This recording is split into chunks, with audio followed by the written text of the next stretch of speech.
Hey everybody, I'm back. So yeah, this is me.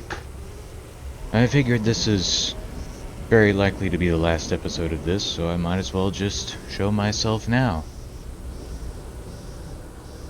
And I am ready for this to be over.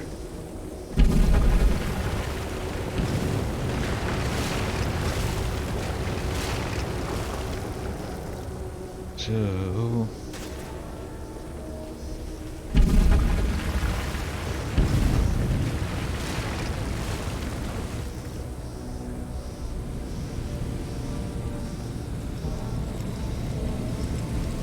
is there more?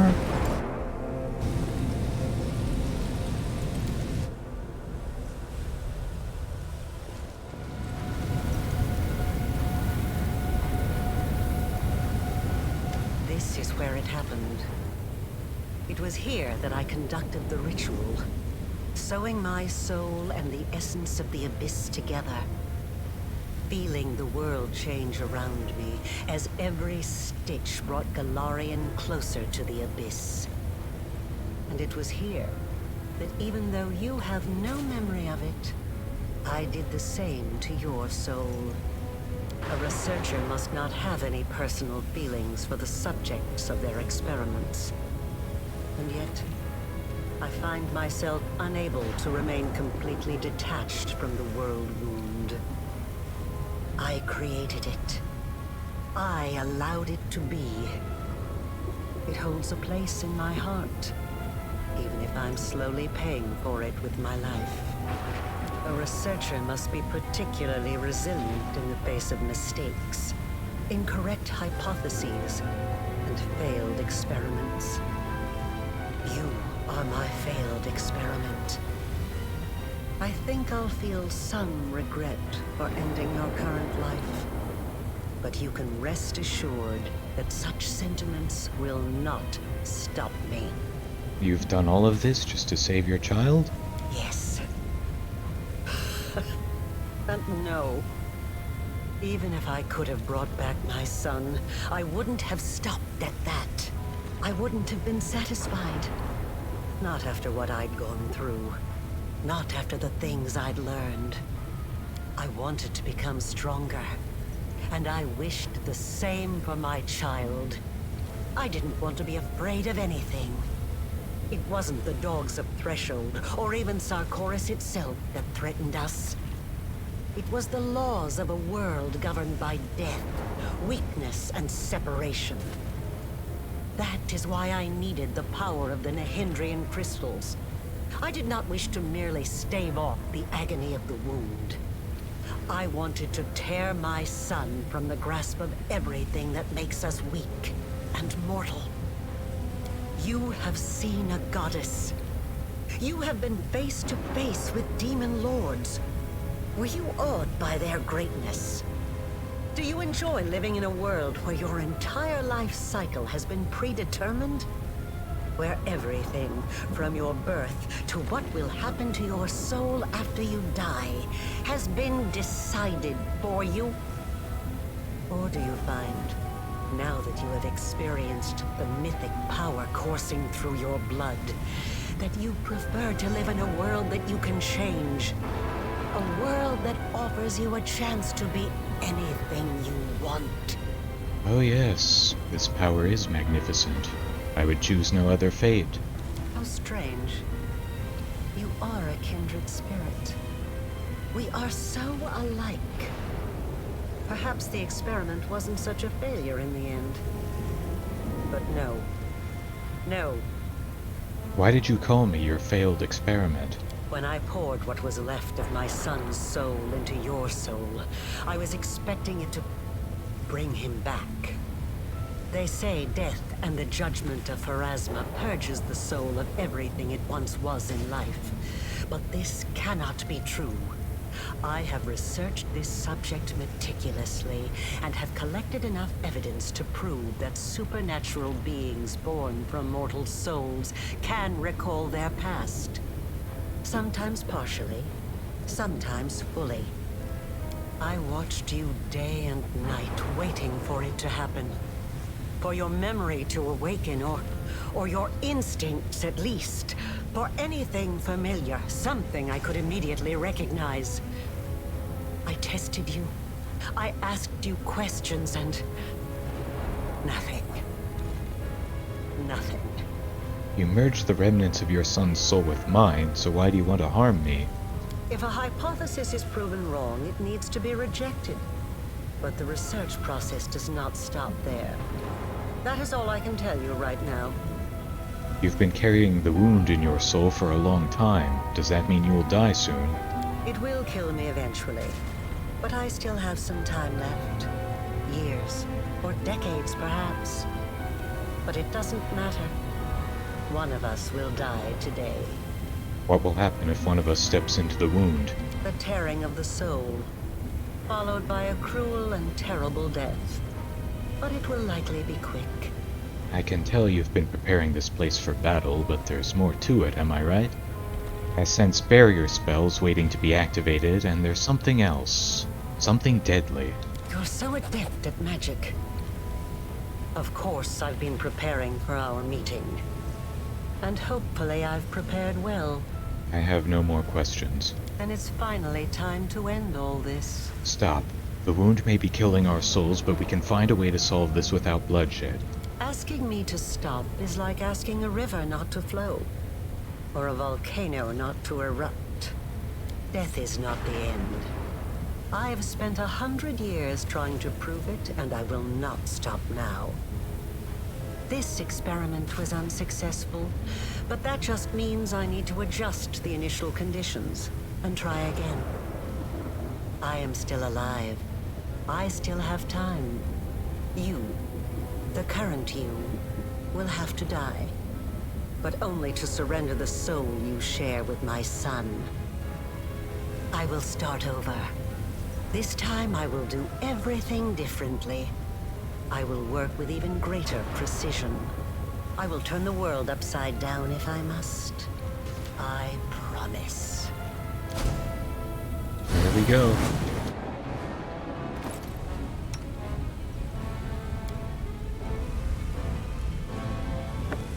One more thing for me to do. Yep.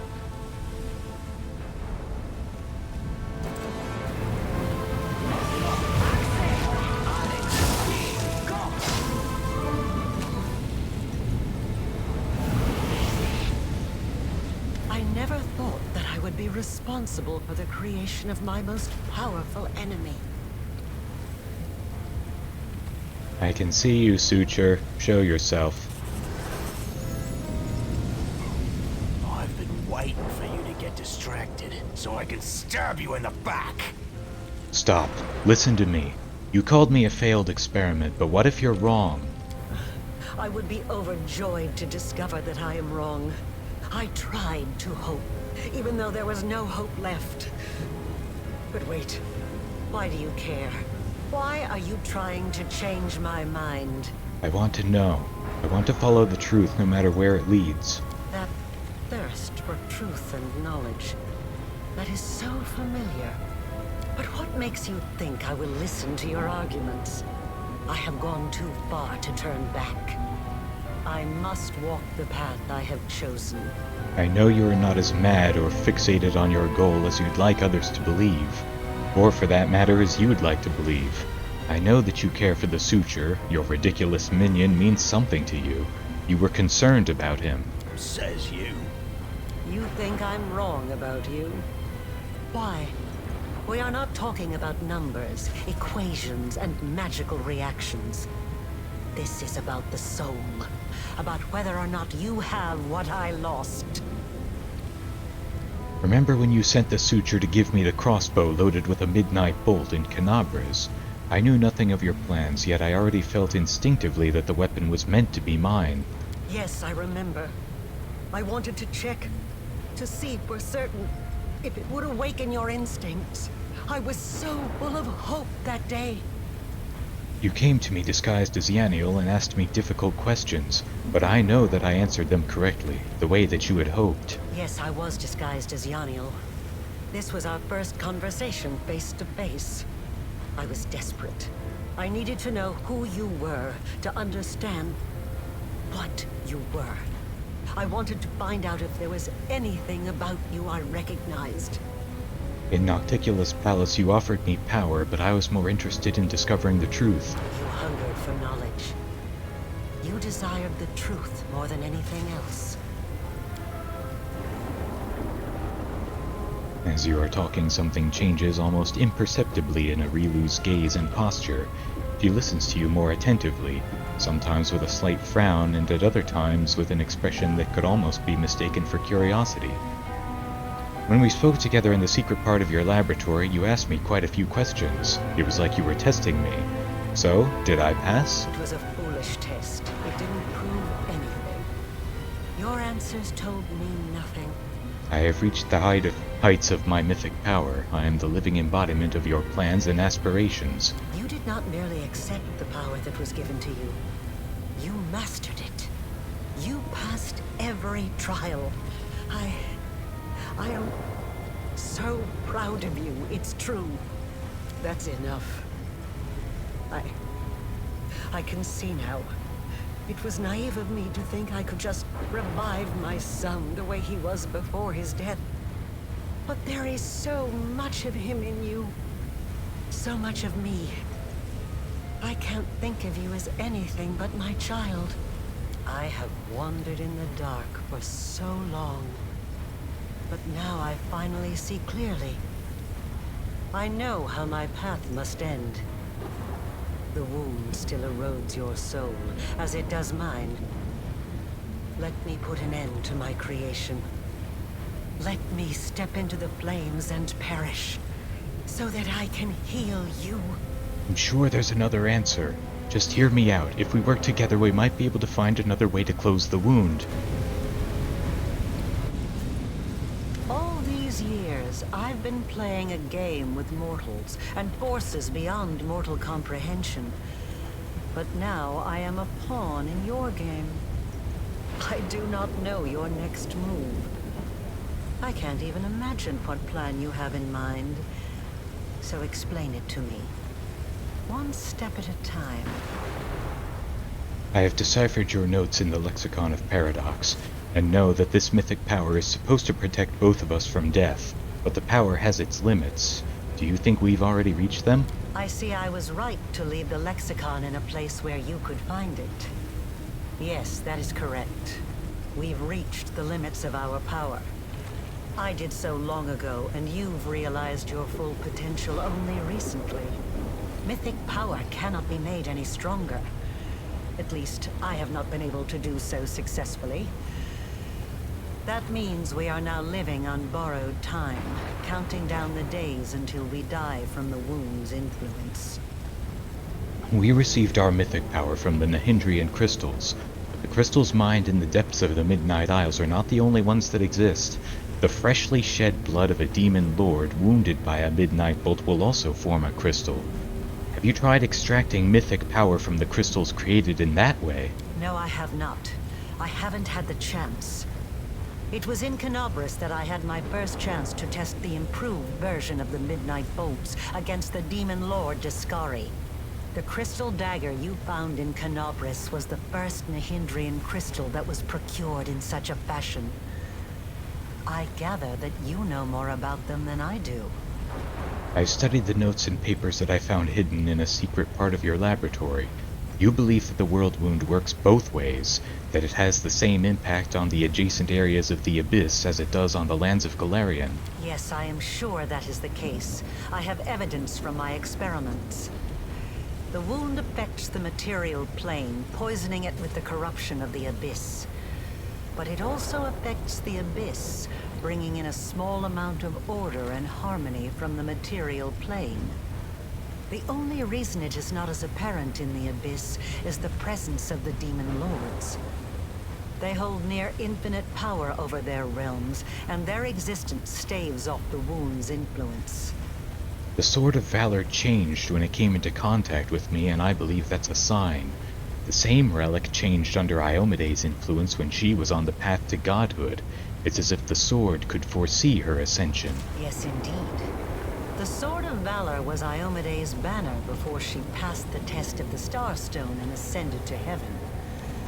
I've never studied the Sword of Valor. Perhaps I should have.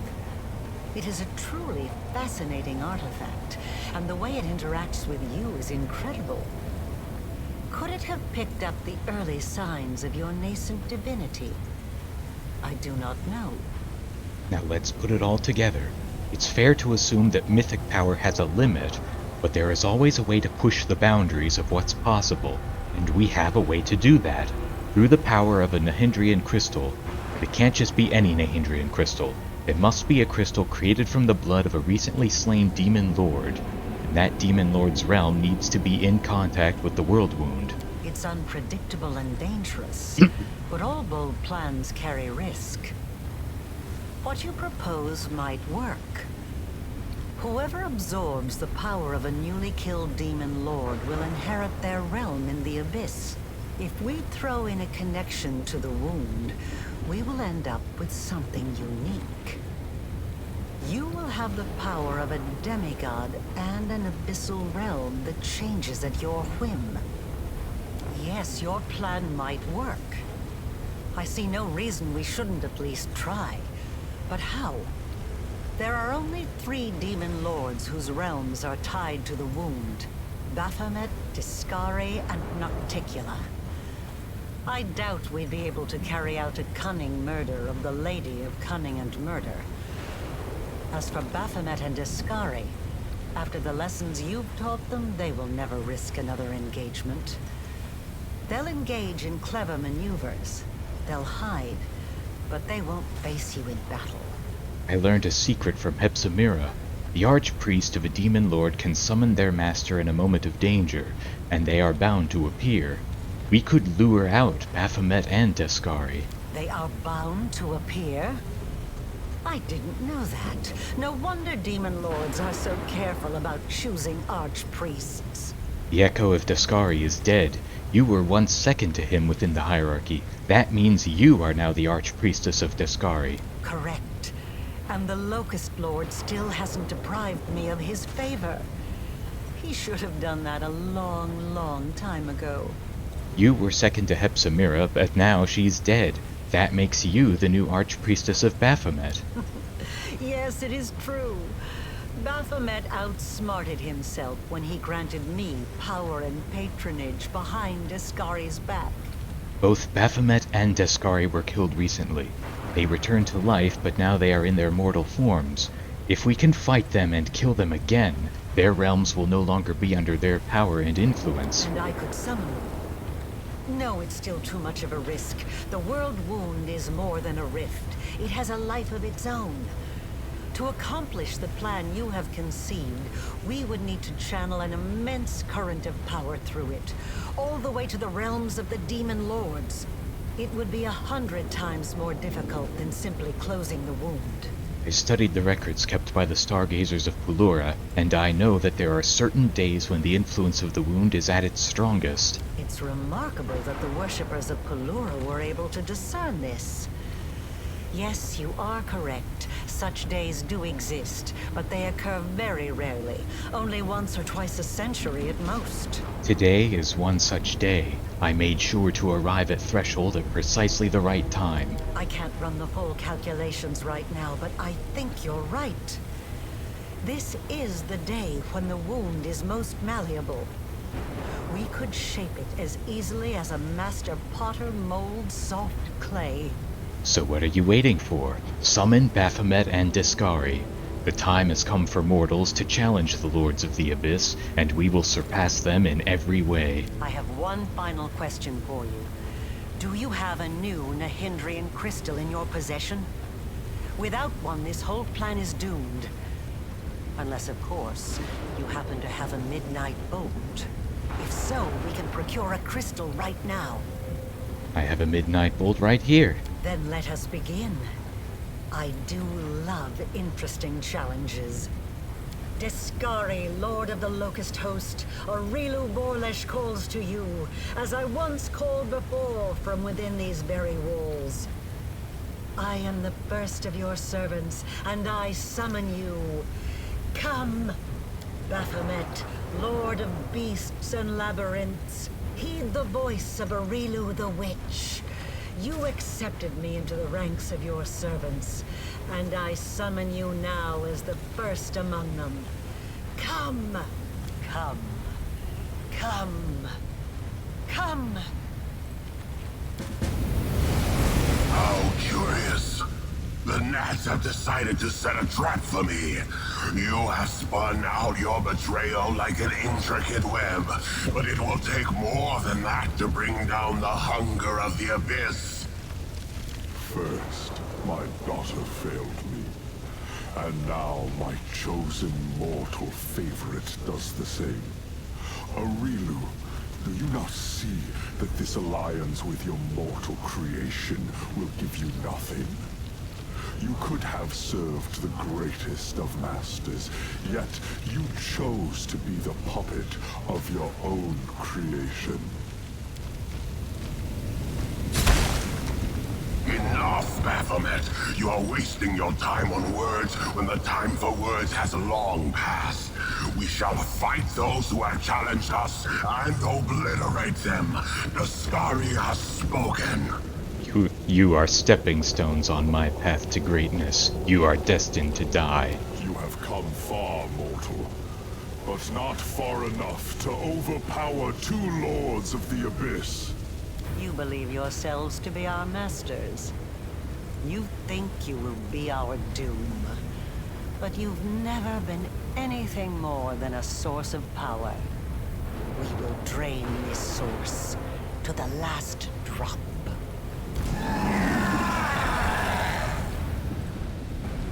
I think I'll go into turn mode for this.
I can just go back to real time for this.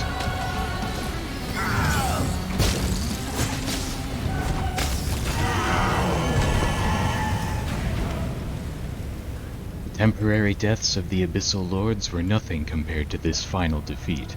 The last moments of Daskari and Baphomet seemed to shake the world around you. A surge of power causes the ground to quake, and the chasm leading to their abyssal realm creaks and groans. It is done. The road to greatness lies ahead. All that remains is for you to use a crystal. I authorized some studies to be conducted on the Nahindrian crystals. The research showed that newly created Nahindrian crystals can interact with one another. If you have 5 of them, you can merge them together into one immensely powerful crystal. What do you think would happen if I used a crystal like that? I can only guess. The regular crystals allowed you to impart some of your power to your followers, those whose souls were closely tied to yours. It is likely that an improved crystal would let you endow your companions with a small amount of the demigod-like power you are about to receive. I've managed to acquire 6 crystals. I will share them with my companions and give the last one to you, Arilu. All of us will venture into eternity together. Ascend together? And live without fear of gods or demons, exploring the infinite world. You truly want this. I can't believe it. But I will grant you your wish. With a wave of her hand, Arilu makes a string of Nahindrian crystals levitate before her. Another gesture, and several of them burst into a swirling whirlwind of pure power. Their essences merge into a single vortex that flows toward you, into you, infusing you with power. For just a moment you feel as though you are something more than what you are. You are no longer a single person. You are the rift between the worlds. You are the order of the material plane and the chaos of the abyss. You are the beginning and the end of a century-long tangle of destinies and great deeds. You are power, but you are more than just power.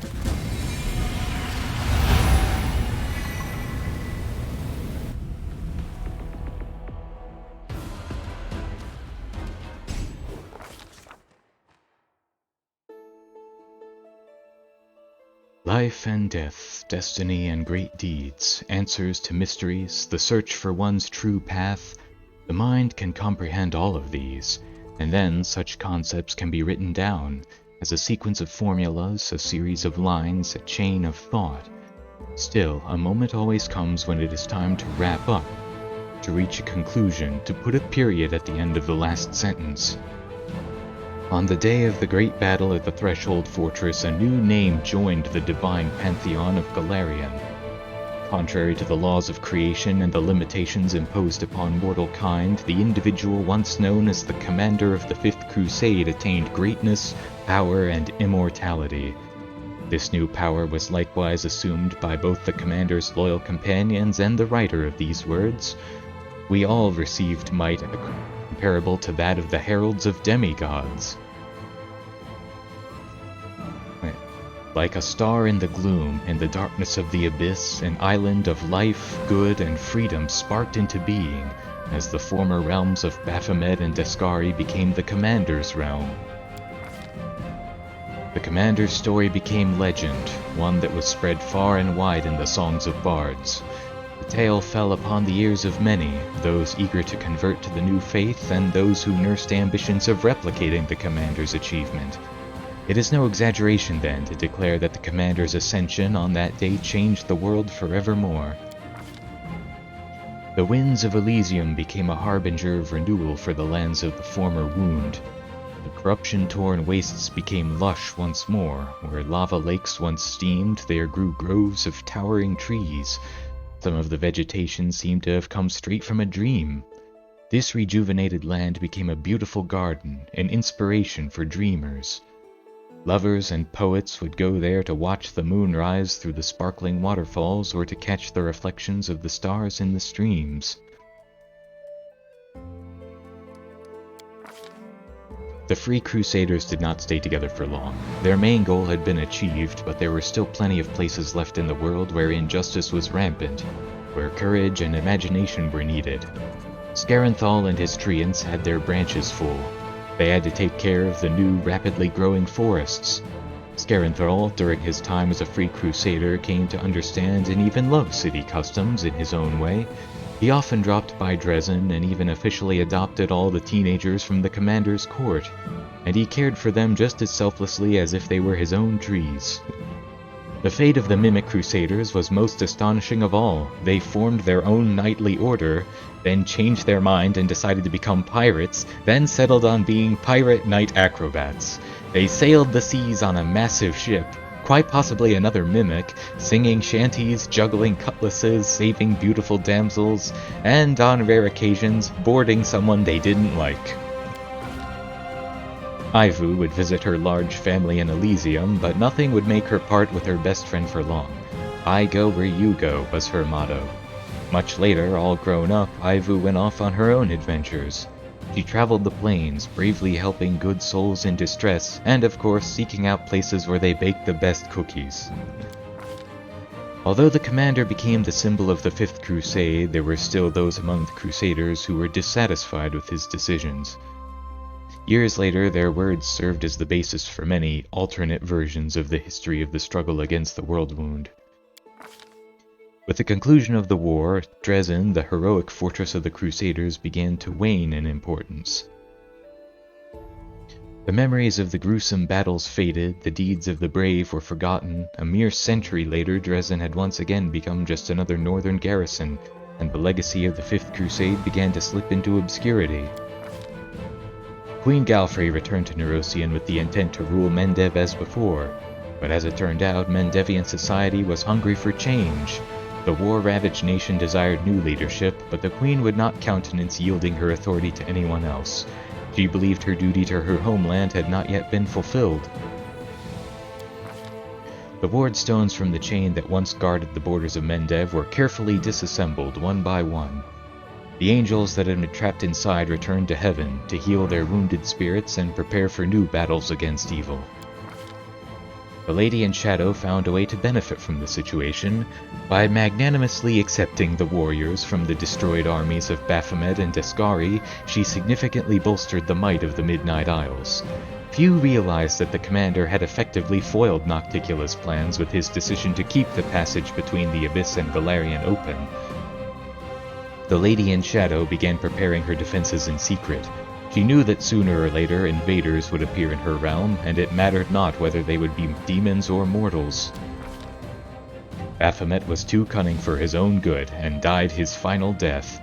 Rumors say that, upon hearing of Baphomet's demise, Asmodeus permitted himself a satisfied chuckle that shook the halls of hell. The demon lord Descari died his final death, and his cult perished with him. His followers and demonic minions entered the service of Descari's sire, Pazuzu. Whether Pazuzu's terrifying rage stemmed from his offspring's demise or from his failure, none can tell. The Terabades were adamant about retiring from military service, leaving it all behind and escaping together, but urgent Eagle Watch business forced them to stay for a week, then for a month, then for many years. Even as Anivia cursed their lot, however, her eyes would shine with pride, for she was always the first to admit that Irbeth was not the kind of person who could just up and retire. The Hand of the Inheritor, who had gone into voluntary exile, spent much time among mortals, trying to gain a better understanding of their fickle nature. Somewhere on the roads of Galarian, the Angel's trail went cold. Rumor has it that he intentionally went into hiding to avoid both old friends and surviving enemies, and that he now lives somewhere in the guise of a callow mortal youth eager to absorb other people's wisdom. For a time, the whereabouts of Nura Denduar were completely unknown. But then the River Kingdoms saw the publication of her shocking book, To the Abyss and Back, The Crusade Through the Eyes of a Former Cultist. The book was banned in several countries, and a bounty was placed on Nura's head, but the elusive writer always escaped the clutches of the Inquisitors. Having rediscovered his own story, the storyteller renounced his fragile body to ascend to Pharasma's palace and become her usher.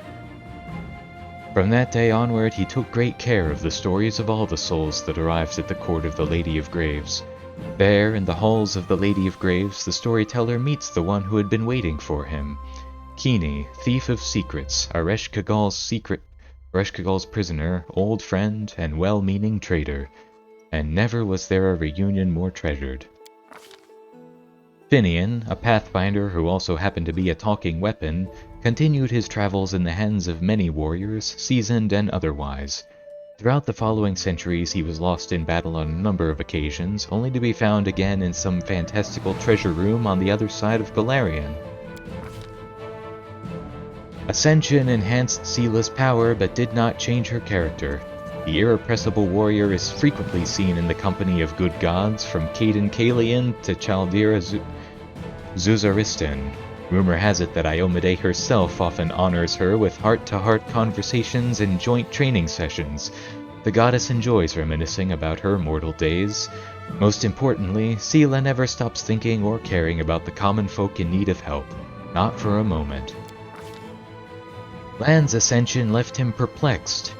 He had intended to die in the war against the demons, but instead he was suddenly granted eternal life. And he had no idea what to do with it. After getting some advice from the commander, he made a to-do list. Go on a sea voyage, learn to read and write well, and, of course, defeat a few hundred more demons, just for old time's sake. Wenduag refused to ascend with the commander. She wished to walk her path alone, for solitude brings strength. After the war, the Huntress left the commander's service, and having cobbled together a band of ruthless mercenaries out of veteran crusaders, went to the River Kingdoms to conquer one of them for herself. For a handful of years, she ruled over a dozen villages until the local lords joined forces and put an end to her reign. Ascension was a true challenge for Ember. For years she had rebuked the good gods for doing so little to help mortals, but now she finally understood the burden of divinity. Realizing that even her new powers were not enough to save all who suffered, she went to heaven, to her grandma, the Imperial Lord Andaletta, and asked to be her apprentice. But she continued to visit the mortal world to aid the defenseless or to convince a villain to change their ways. Ascension opened up fascinating opportunities for Nenio. Now she could discover if a high priest of Iomade could convert Numerian barbarians if he happened to be teleported into their midst. He couldn't. Discover how many women in Absalom screamed at the sight of a dead mouse on their pillow, approximately 34%, and see what two armies would do if all their weapons disappeared the night before the battle. They would make peace.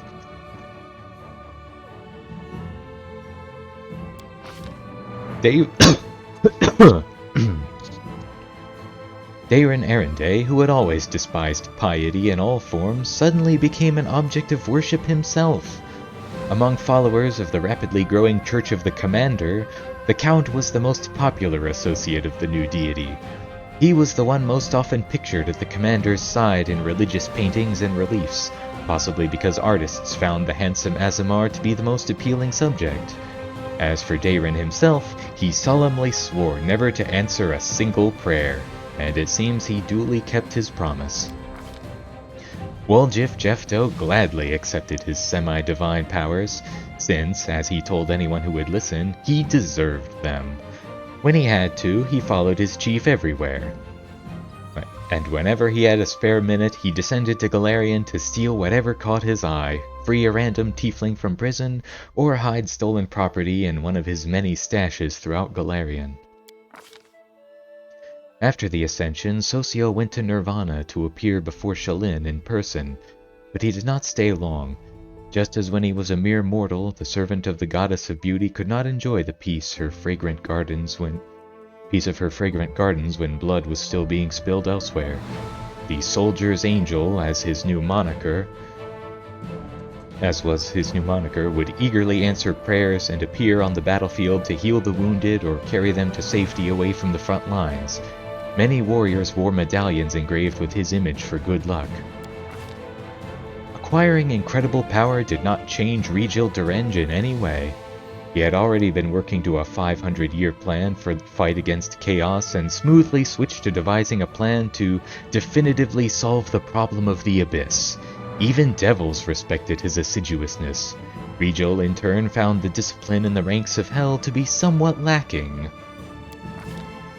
Upon gaining semi-divine powers, Greybor lost interest in the assassin's craft. There were too few opponents worthy of his skill. He became the patron of mortals who respected and honored the law of the streets. The cult, known as the Backstreet Wardens, formed under his patronage and consisted of thieves, bandits, murderers, and other dregs of society, but they all shared an understanding, a code. On occasion, Greybore himself enjoyed a nighttime stroll through the city in the guise of an ordinary mortal, just to remind the low-lifes that reputation carries more weight than coin. For the longest time, the ascended succubus could not bring herself to set foot in Elysium. She felt as though she would defile it with her presence. Arushale mustered the courage to appear before Desna only after the goddess sent her a prophetic dream. No one knows what the former demon discussed with the goddess, but after that meeting, Arushale would often descend to the material plane, where, as an unseen angel, she would keep watch over mortals, helping those who had gone astray to find redemption. When the former demon was not busy helping mortals, she spent time with the commander, who often visited her at her house. They had nothing to hide or be ashamed of, and yet, in her hot shyness, Arushale tried to conceal their relationship from prying eyes.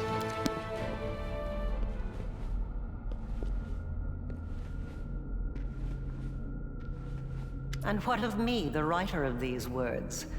The half-demon witch known as the architect of the Worldwound. I gained more than I could have hoped. I achieved my purpose. I vanquished death. Untold might and all eternity lie ahead. How should I spend that eternity? I have not yet decided. But I know, from experience, I know that every moment is priceless if it is spent with the one who matters most to you. I have recounted the story of my life for you, Pharasma, Lady of Graves. So that's Pharasma. Not only of my life, but of the Commander's also. I believe the tale of such an illustrious figure would pique even a goddess's curiosity. I have come here to say that he and I are no longer in your power. This is the last, most significant result of my transformation experiment. He is no longer within my power. This is true. Divinity has given him the right to decide his own fate. But you entered my boneyard to bring me these tidings. And it is within my power to unmake you, destroy you, and erase you from the cosmos. I wonder, did he anticipate such an outcome? Did he purposefully choose you to be his emissary?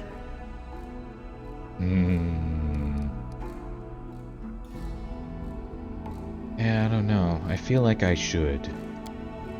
I have relayed my message. Farewell, Lady of Graves. We will not meet again. Their combined power has grown immensely, enough to almost rival my own. So be it.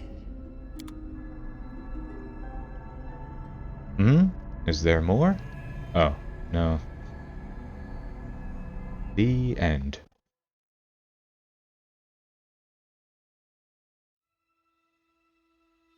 Ooh. Well, that was long. Hold on, let me see something. Yeah, so far I've got 245 hours logged in this game. Yeah, I'm not sure I'm gonna do this again. Part of my reason for doing this was... I mean, I always kinda wondered what doing a Let's Play would be like. But honestly, it's just kind of exhausting. I mean... like, the videos I have... like, the videos themselves are pretty bare bones as it is, and that's because I just don't have time to do proper editing of them. I mean, some of these YouTubers that have, like, this is their full-time job, and they can just hire editors to do this kind of stuff for them, and... I mean, I have a... I don't know... I don't really have anybody that can do that for me, and I certainly can't do it myself. Like, I have a full-time job outside of this. I don't have time for that. So, yeah. Plus, I kind of missed being able to just play this game at my own pace, you know? Not have to, like, set aside time for the recording of this and... Yeah, I don't know. I probably won't do this again. I might do it again if I find a game that I have a particular interest in, that I just think is interesting. But I'm not sure that's gonna happen anytime soon. Plus, there's the fact that... Yeah, I mean, not a whole lot of people are into me, apparently. I didn't get a whole lot of views, and... I mean, I understand why. I'm just... not sure I really have what it takes to do this. You gotta be... charismatic to do this. Like, charisma is my dump stat. And... yeah, and I'm pretty sure the only person in the entire world watching this right now is my DM. So, yeah. That's it. That's the end for now. That's the last I'll see. Last I'll see YouTube for a while. So, thanks for watching, Rob.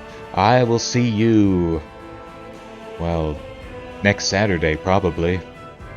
Bye.